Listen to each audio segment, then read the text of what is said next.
Salve aí, meu prezado, minha prezada. Voltamos ao nosso rápido intervalo para a tratativa das matérias de direito tributário. Eu entrei com vocês agora, antes do intervalo, no Instituto de Responsabilidade Tributária, que a gente já tinha tratado, inclusive, na sujeição passiva em matéria tributária. Então, eu falei a respeito dessas questões que envolvem sujeição passiva tributária, falamos de responsabilidade em matéria tributária, que é importante. E agora nós vamos tratar justamente de algumas espécies de responsabilidade tributária, que são aquelas questionadas realmente no exame de ordem na tua primeira fase, tá bom? Então, aqui no quadro para você, eu vou apagar aqui desse lado, nós vamos tratar de responsabilidade por sucessão.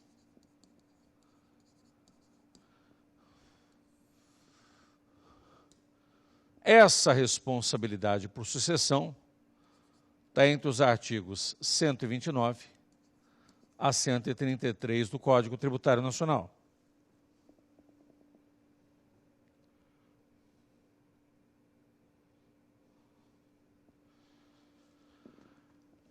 Aqui vai se indicar quem é a terceira pessoa apta a suceder débitos fiscais do contribuinte. E uma das coisas que deve se levar em consideração é quais são os créditos tributários passíveis de sucessão. Quais são os créditos tributários passíveis de sucessão? Nós temos os créditos tributários, segundo a norma, tá? Definitivamente constituídos, créditos tributários em curso de constituição e créditos tributários constituídos posteriormente. Então, basta você entender o seguinte: ocorreu o fato gerador? Ocorreu. É suficiente para que esse crédito possa ser repassado ao terceiro. Então, basta que o fato gerador aconteça para que haja, então, a possibilidade da exigência do crédito tributário. Claro isso?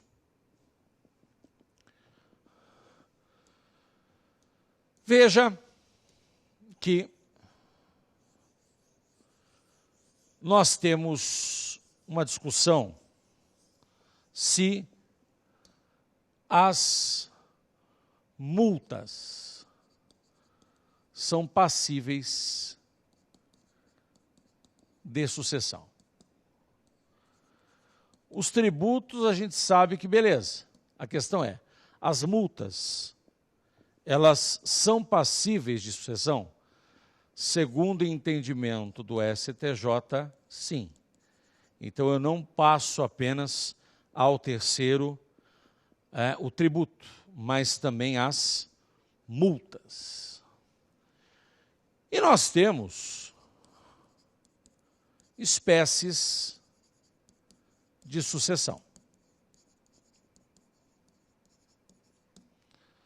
Dentre as espécies de sucessão, a primeira que nós temos é a chamada sucessão imobiliária, prevista lá no artigo 130 do Código Tributário Nacional.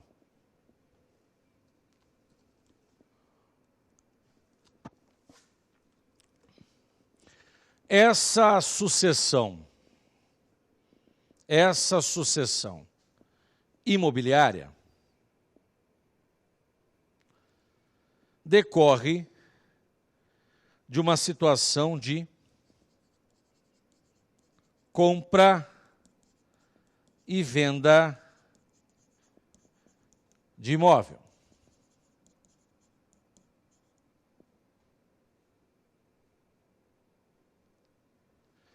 Compra e venda de imóvel. Então, imagine que nessa situação eu tenho de um lado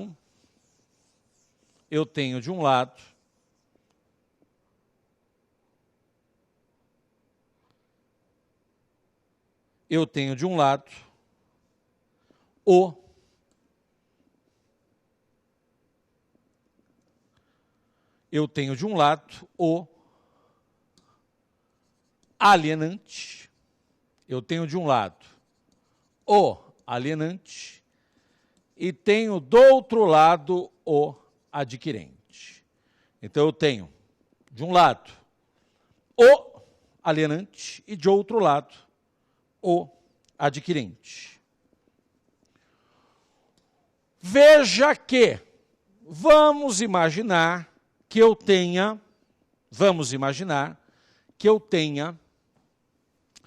débitos tributários relativos ao imóvel. E esses débitos são débitos anteriores à venda. São anteriores. Quem é que responde por eles?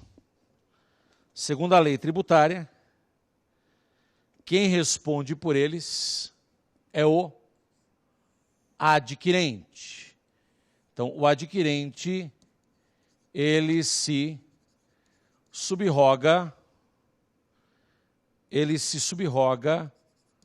no pagamento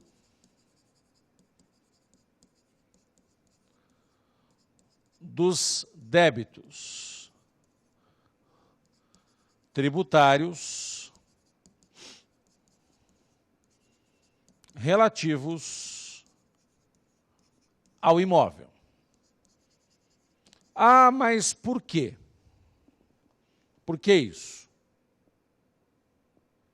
Por que isso? Porque a dívida tributária,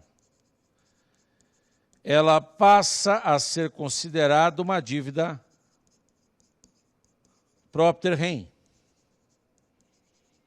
Ela segue a coisa, não a pessoa.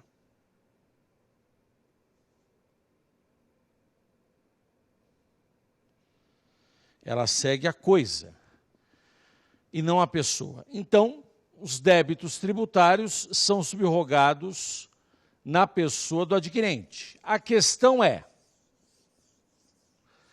existe uma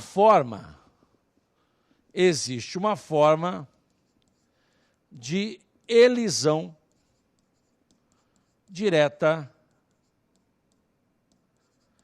da responsabilidade do adquirente. Então, existe uma forma de elisão direta da responsabilidade do adquirente. Quando isso? Se constar no título da propriedade a prova de quitação dos tributos.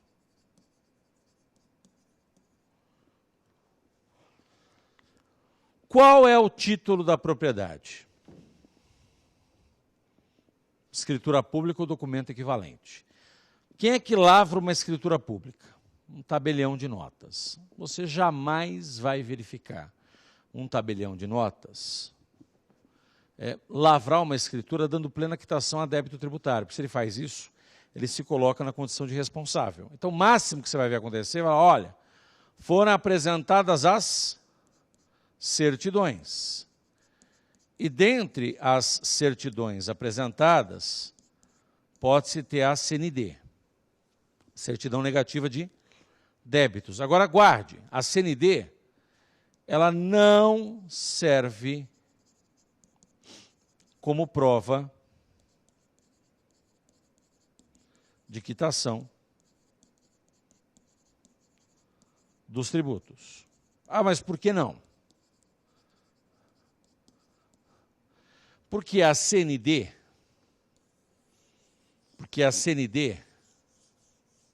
ela vai indicar a inexistência,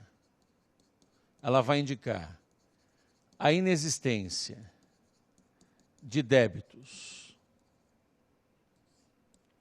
lançados ou de débitos inscritos em dívida ativa. Então, ou a CND, ela vai indicar a inexistência de débitos lançados ou inscritos. Só que o fisco tem 5 anos para lançar. Então, é possível a pessoa ter a certidão e simplesmente isso aparecer posteriormente ali o tributo, porque o fato gerador tinha acontecido e o fisco ainda não tinha lançado. Tá claro? Isso pode acontecer. Então, o que eu te indico nesse caso? Pô, Caio, mas e aí? Por que eu falo na prova?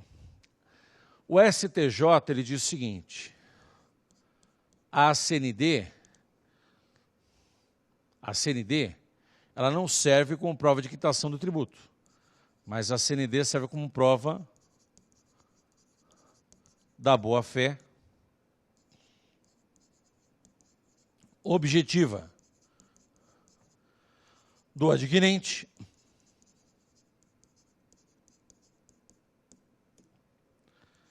elidindo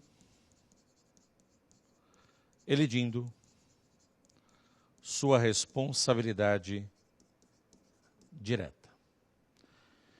Então, para o STJ, a CND realmente não serve como prova de quitação do tributo, mas a CND serve como prova da boa-fé objetiva do adquirente, elidindo sua responsabilidade direta.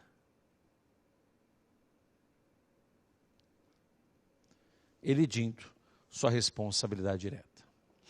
Vamos pensar ainda num outro caso, que é na aquisição imobiliária em asta pública. A aquisição imobiliária em asta pública. O imóvel foi adquirido em leilão. Como é que fica a dívida tributária? Então, lembre-se que os débitos tributários estarão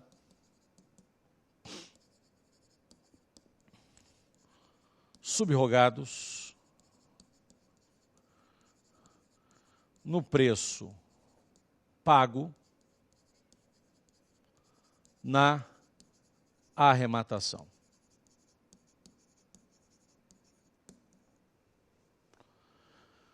Então, o valor vai ser subrogado no preço em que foi pago quando da arrematação. Essa informação é relevante porque, em regra, o arrematante ele não se responsabiliza pelos débitos tributários. Os débitos tributários eles estão subrogados no preço pago na arrematação. Isso é o que você vai colocar na prova, é o que está na lei. Perfeito?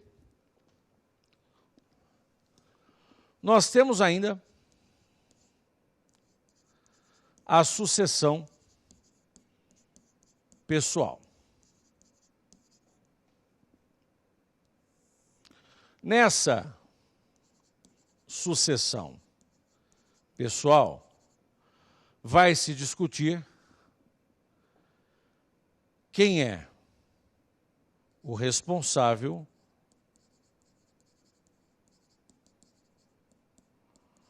pela ou pelas dívidas tributárias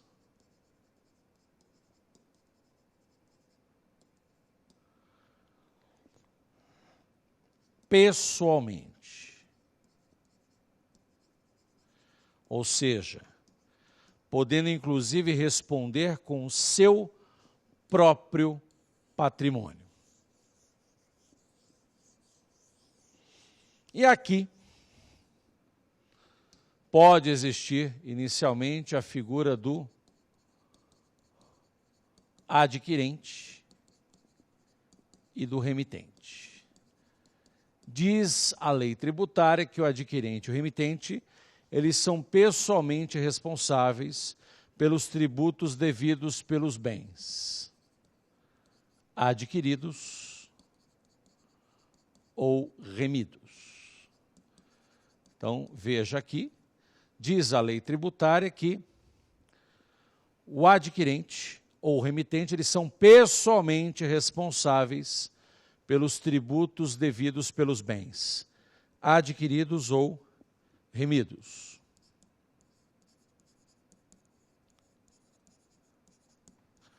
Também se fala sobre o sucessor a qualquer título e o cônjuge meio. Diz a lei tributária que o sucessor a qualquer título e o cônjuge meio, eles são pessoalmente responsáveis pelos tributos devidos pelo de cujus, até a data da partilha. Só que isso limitado ao montante da herança. Então, o sucessor a qualquer título e o cônjuge meio, eles são pessoalmente responsáveis pelos tributos que são devidos pelo de cujus, pelo falecido, até a data da partilha. Só que essa responsabilidade se limita ao montante do quinhão legado ou meação recebida, ou seja, até o montante da herança. Então, se a pessoa recebe um imóvel que vale R$1 milhão, só que a dívida do falecido é uma dívida de R$1,5 milhão, a responsabilidade do sucessor é de até R$1 milhão. Perfeito? Até R$1 milhão. E se fala também do espólio. Diz a lei tributária que o espólio, ele responderá pelos tributos devidos pelo de cujus até a data da abertura da sucessão. Então, até a data do óbito, da morte, a responsabilidade tributária recairá sobre o patrimônio que a pessoa tem. Então, até a data da morte do professor Caio, quem vai responder pelos meus débitos fiscais é o meu patrimônio. E depois disso, os sucessores até a data da partilha, limitando-se aí ao montante do quinhão legado ou meação percebidos. Então, essa aqui é a sucessão pessoal. Também letra de lei. Temos a sucessão nas operações societárias.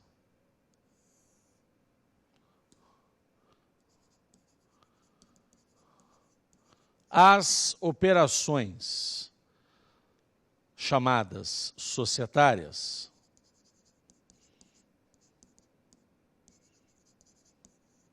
são aquelas que modificam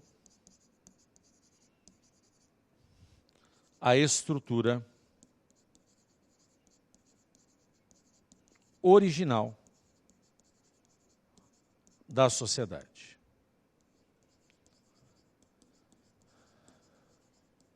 Essas operações societárias, elas estão tratadas tanto no Código Civil quanto na Lei das SAs. Código Civil fala dessas operações a partir do artigo 1113 e seguintes, e a Lei 6404 de 76, que é a Lei das SAs, a partir do artigo 220 e seguintes.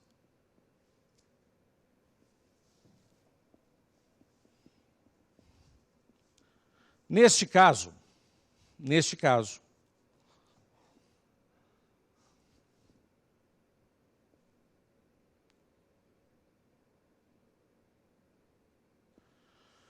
eu tenho pelo menos 4 operações societárias: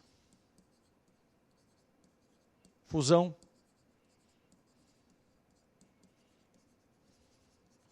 transformação, incorporação e cisão.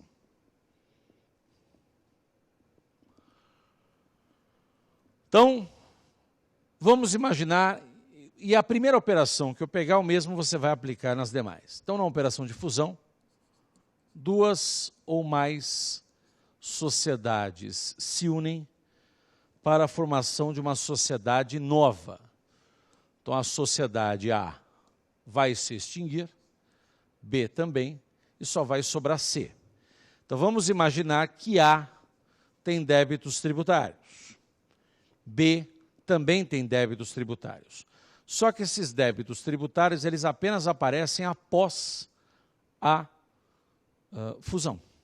Quem é que vai responder por esses débitos? No caso que eu passei aqui para vocês, C. Ou seja, sempre você vai guardar assim, ó, o produto final de formação das operações societárias responderão pelos tributos devidos pelas sociedades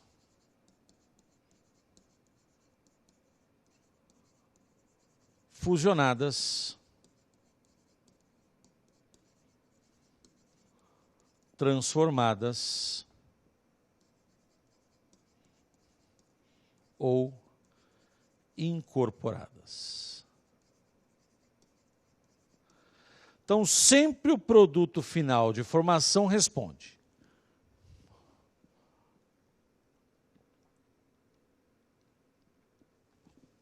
Sempre o que for surgir dessa operação societária vai responder.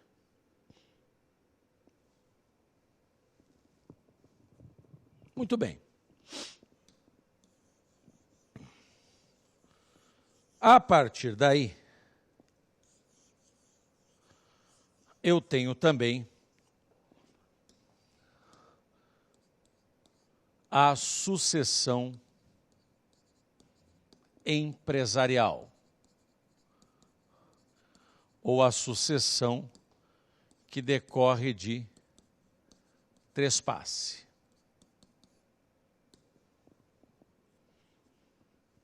Essa sucessão que decorre de trespasse está prevista no artigo 133 do Código Tributário Nacional.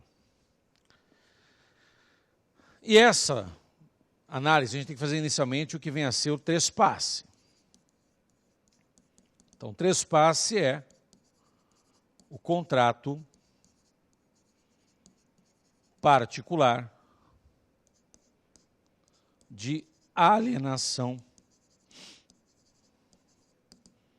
do estabelecimento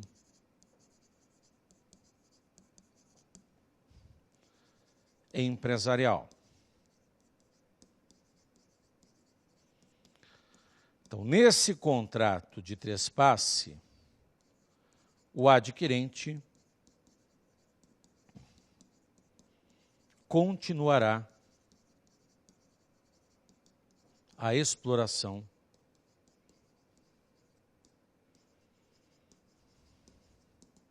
da mesma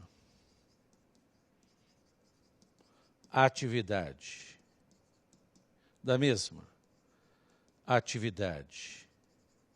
econômica anteriormente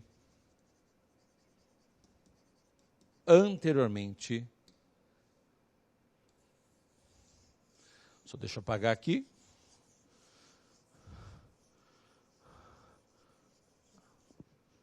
Anteriormente exercida. Então, atenção, prezado, prezada. Quando a gente fala no trespasse, existe uma continuidade da atividade. Então, o adquirente, ele continua a exploração da mesma atividade econômica, porque senão não é trespasse. Tá, vamos pensar que o adquirente, então, venha a adquirir um estabelecimento empresarial. Quem é que se subroga no pagamento dos débitos do estabelecimento, mesmo que foram antes da data da aquisição? De novo, o adquirente. Só que atenção, o adquirente, ele pode responder de duas formas. Ou o adquirente responde de forma integral, ou o adquirente responde de forma subsidiária. Então, primeiro dado relevante: inexiste responsabilidade solidária por débitos tributários decorrentes de trespasse. Inexiste responsabilidade solidária por débitos tributários decorrentes de trespasse.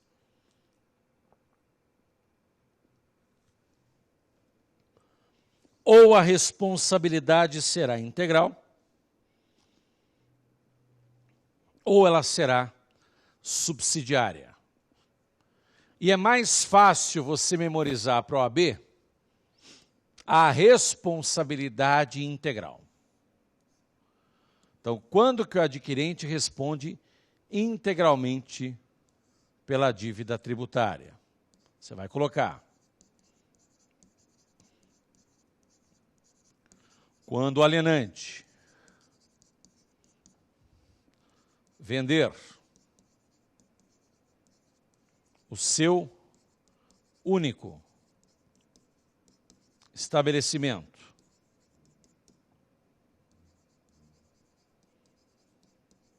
empresarial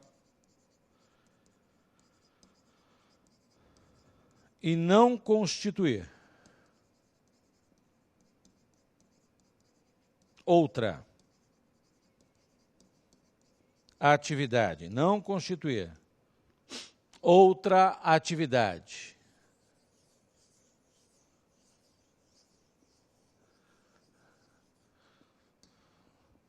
econômica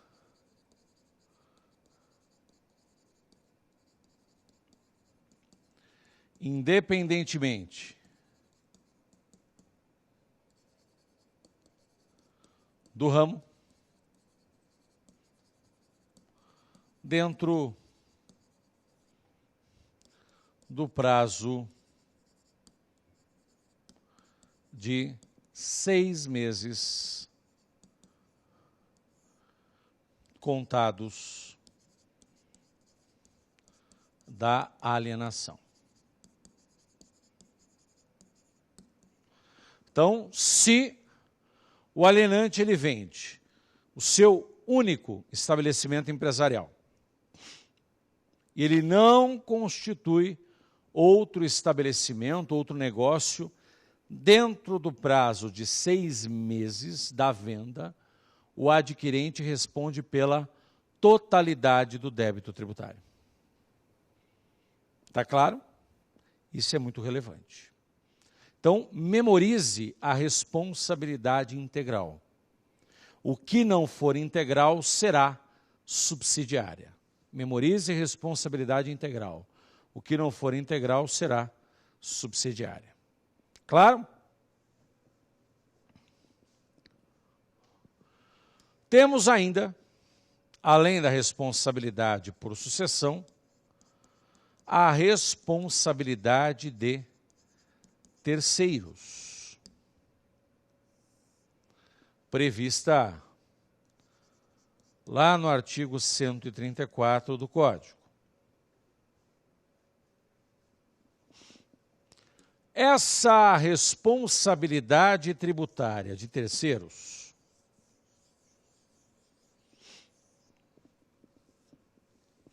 ela faz com que, segundo o CTN, a responsabilidade do terceiro é solidária. Pelo entendimento do STF e do STJ,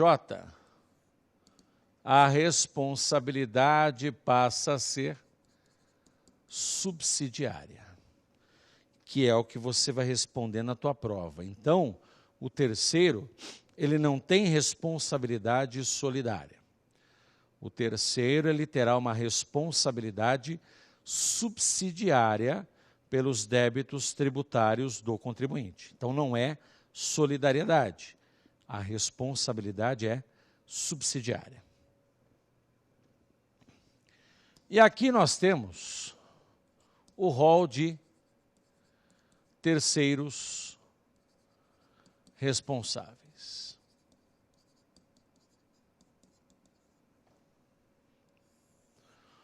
E o rol de terceiro responsável diz o seguinte: bom, inicialmente,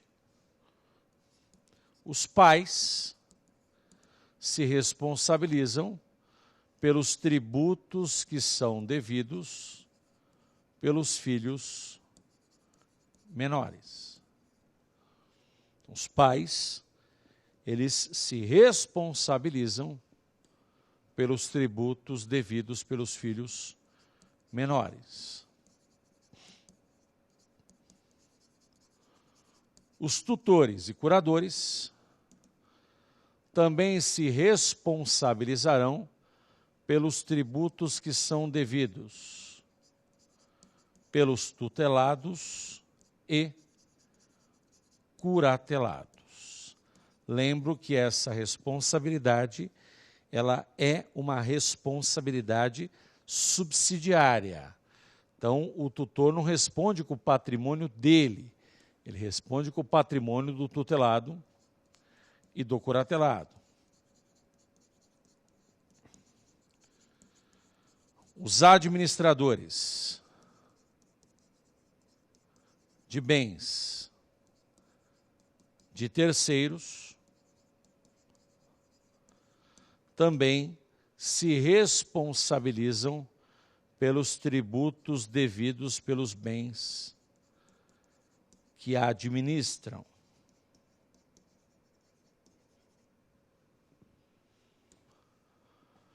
Se responsabilizam pelos tributos dos bens que administram.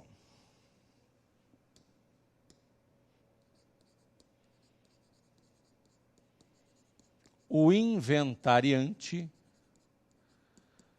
se responsabilizará pelos tributos devidos pelo espólio.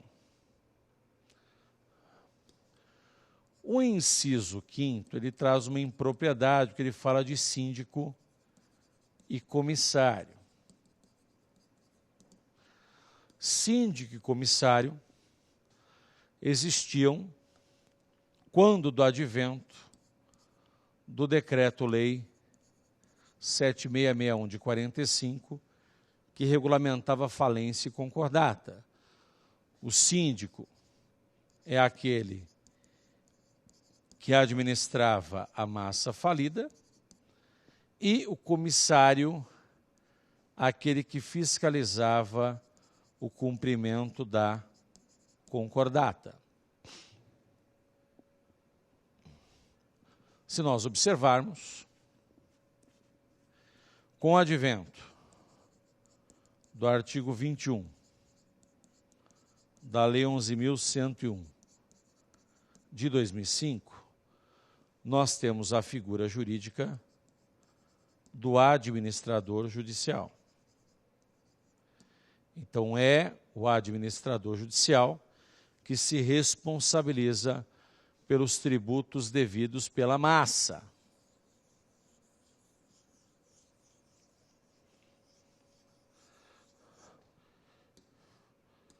O inciso 6 fala a respeito dos tabeliães, escrivães e demais serventuários de ofício. Estas pessoas serão responsabilizadas em razão de suas ações e de suas omissões no exercício da função pública.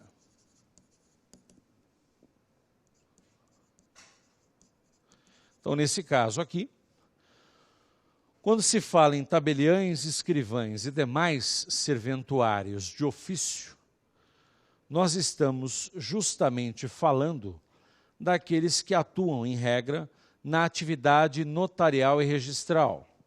Então, são os tabeliães, os oficiais registradores, estas pessoas que têm uma delegação do poder público para exercer a atividade em caráter privado. Isso de acordo com o artigo 236 da Constituição Federal. Muito bem.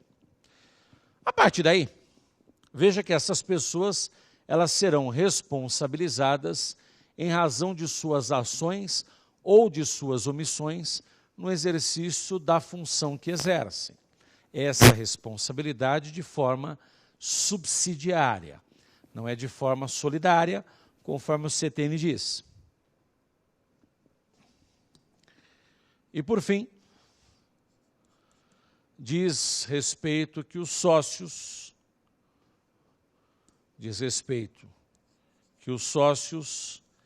responderão na liquidação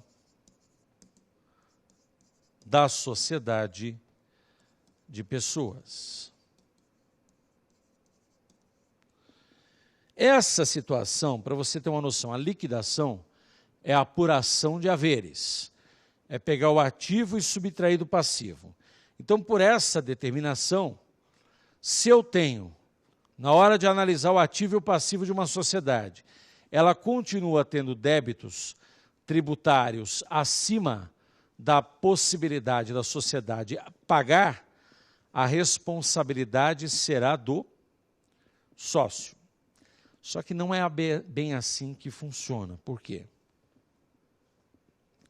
Porque o fato do sócio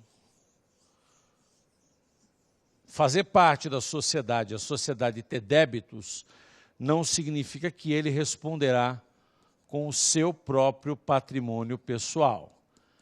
O simples fato da sociedade não pagar o tributo não faz com que o sócio responda com o seu próprio patrimônio, a menos que haja uma responsabilidade por excesso de poderes.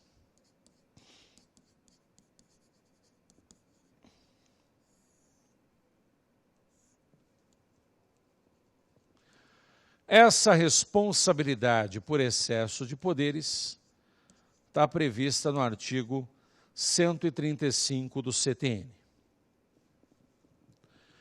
Quando a pessoa ela é titular de um poder, esse poder pode ser conferido por lei, através de contrato ou através de um estatuto social. Parte-se do entendimento que quando a pessoa atua dentro do uso do poder, ela vai usar de forma regular este poder, porque o uso irregular do poder leva o que se chama de abuso de poder. E o abuso de poder é um gênero que se subdivide no excesso e no desvio de poder. Quando a gente fala do excesso de poder, a pessoa age além dos limites que lhe foram fixados por lei, contrato ou estatuto social. Quando se fala em desvio de poder, nós estamos falando justamente no desvio de finalidade do poder. O poder é utilizado com um fim diverso do qual foi inicialmente conferido. Bom, o agente que atuar com excesso de poderes terá uma responsabilidade, aí sim, pessoal e direta pelos bens, pelos tributos que deu causa em relação à sua atuação com excesso. Nós até aplicamos aqui o disposto no artigo 50 do Código Civil, também quando fala dessa situação de abuso. E aí, nós temos então, dentro dessa concepção, as pessoas que podem responder por excesso. Então, primeiro, todas as pessoas que estão previstas no artigo 134 do CTN. Então, todos os pais, tutores e curadores, se eles agirem com excesso, responderão de forma pessoal e direta pelos débitos tributários. O mesmo se dá com mandatários, com prepostos e com empregados. Então, estas pessoas, elas também responderão pessoalmente no caso de atuação com excesso de poder.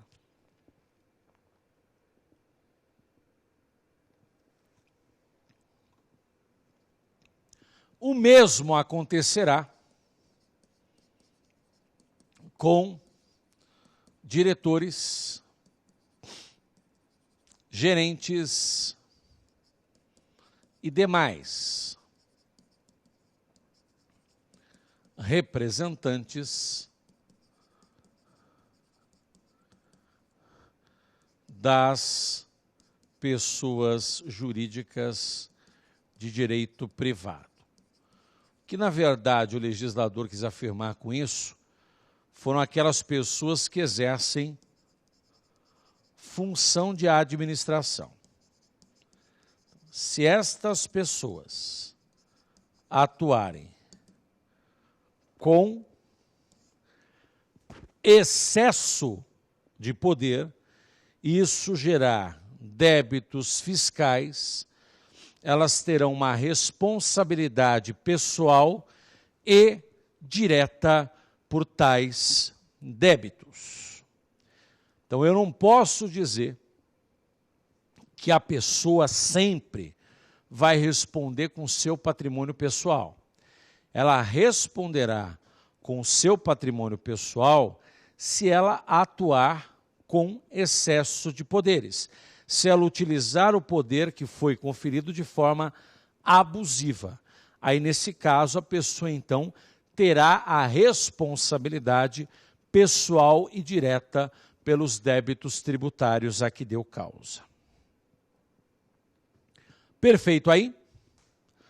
Então, no nosso encontro de hoje, eu cheguei com vocês até a parte que se refere à responsabilidade por excesso de poderes, para que na próxima aula, então, fechemos a responsabilidade por infrações e entremos no critério da denúncia espontânea, beleza? Qualquer dúvida, mande as suas considerações nas redes sociais. Eu vou estar aí disponível para todos vocês para sanar essas dúvidas e te levar aí para a nossa segunda fase em direito tributário. Rede social está aqui embaixo para você, Twitter, Instagram. Então, qualquer dúvida, Facebook, qualquer dúvida que você tiver, vou estar à sua disposição para que a gente possa resolver uma excelente prova, tá bom?